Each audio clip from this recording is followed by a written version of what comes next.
another trip report. Today I'm flying on an Emirates A380 to Dubai from Washington Dulles Airport.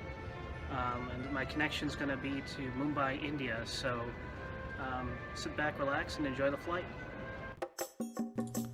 Washington Dulles International Airport is an airport located 26 miles west of downtown DC. Opened in 1962, it's named after John Foster Dulles, the 52nd Secretary of State who served under President Dwight D. Eisenhower.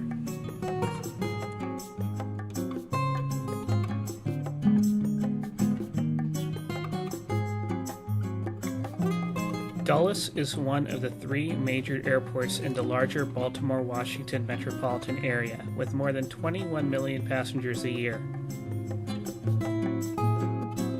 On a typical day, more than 60,000 passengers pass through Dulles to and from more than 125 destinations around the world.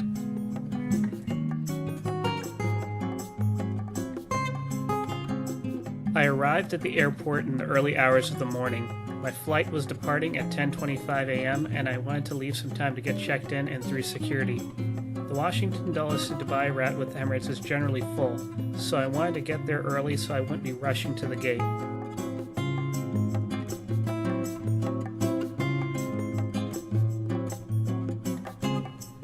After going through security, I take a train from the main terminal across to the A gates. Dubbed the Aero Train and developed by Mitsubishi, service began in 2010 to transport passengers between the concourses and the main terminal. The system, which uses rubber tires and travels along a fixed underground guideway, is similar to the people mover systems at Singapore Changi Airport, Hartsfield-Jackson Atlanta International Airport, and Denver International Airport.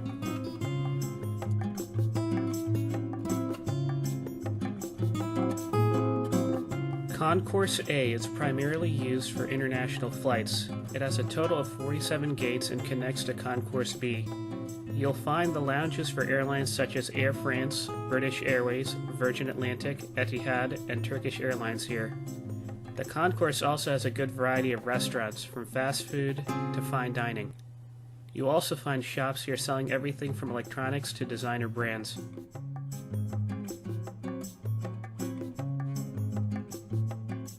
The gate had a great view of our aircraft.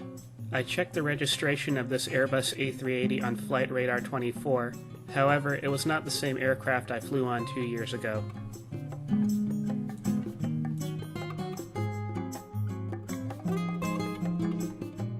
I was sitting in seat 46A today. The IFE on this route looks like it had been upgraded to a newer screen than when I flew on it 2 years ago.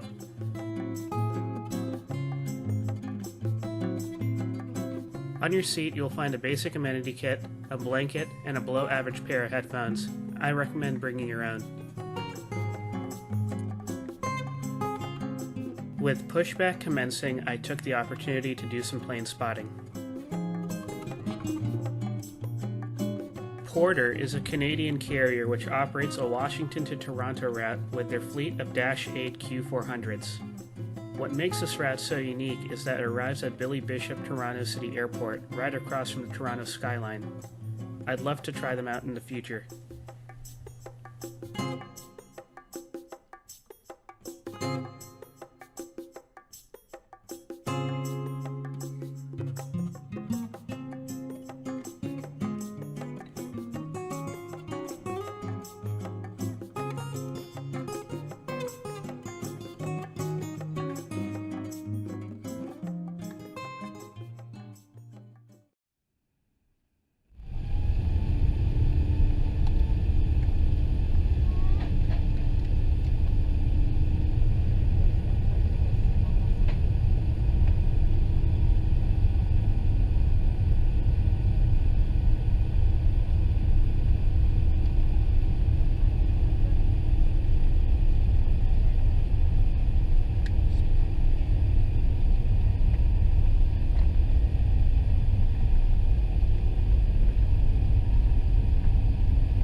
menus are handed out shortly after takeoff.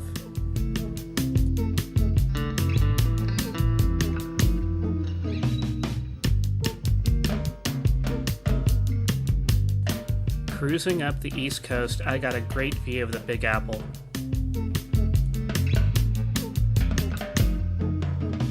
The new IFE system was responsive to touch and had a great selection of content. In my opinion, Emirates' ICE in-flight entertainment is best in its class. My favorite part about it is the interactive map. I really hated the older versions, which were more of a slideshow.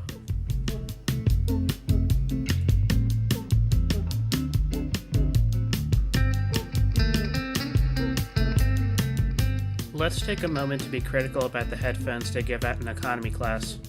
The build quality is very poor and made from cheap plastic, which makes it feel like the headset's going to snap in half. The audio quality leaves much to be desired as well and takes away from enjoying the newer IFEs. The seat does include a USB port and a well-placed power outlet.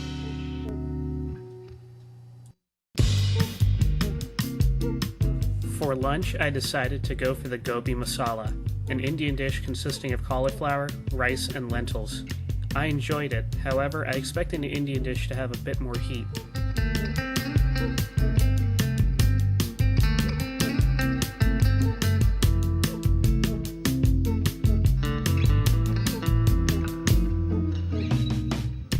Midway through the flight, snacks were handed out. I thought it was okay. I found the personal pizza a bit dry.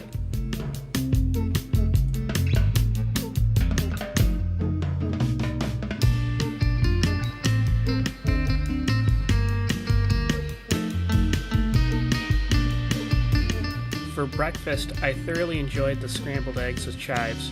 The eggs were moist, the hash browns were crispy, and the mushrooms and baked beans were flavorful. Good job, Emirates.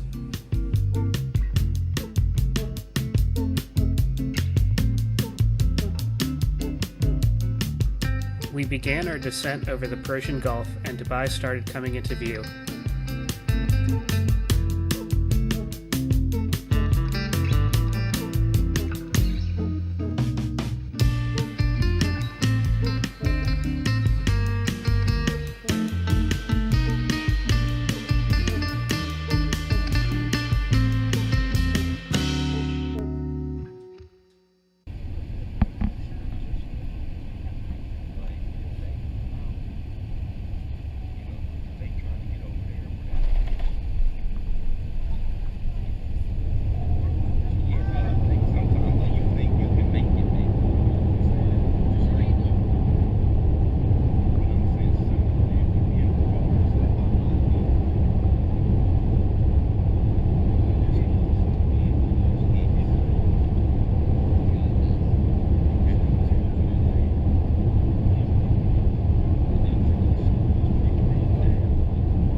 Thanks for joining me on this journey with Emirates. My overall impressions of this flight was good, however, some things need to be addressed.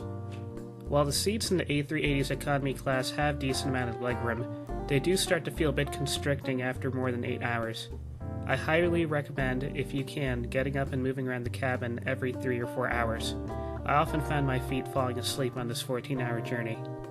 Next, Emirates should consider improving the quality of their headphones they hand out in economy class. At the very least, provide a pair that are made from a sturdier material and don't feel like they're going to break right when I put them on. Lastly, while the meal service on this flight was overall good, there is always room for improvement. The main dish served during lunch came across as a bit bland. Since Emirates does cater a lot of Southeast Asian dishes, it would be great to see some improvement there. Also, I thought that it would be great if Emirates changes things up in regards to their mid-flight snack. I was served the same personal pizza when I flew with them 2 years ago. Overall, flying with Emirates has been enjoyable. Thank you for watching this video. Like, subscribe, and I'll see you next time.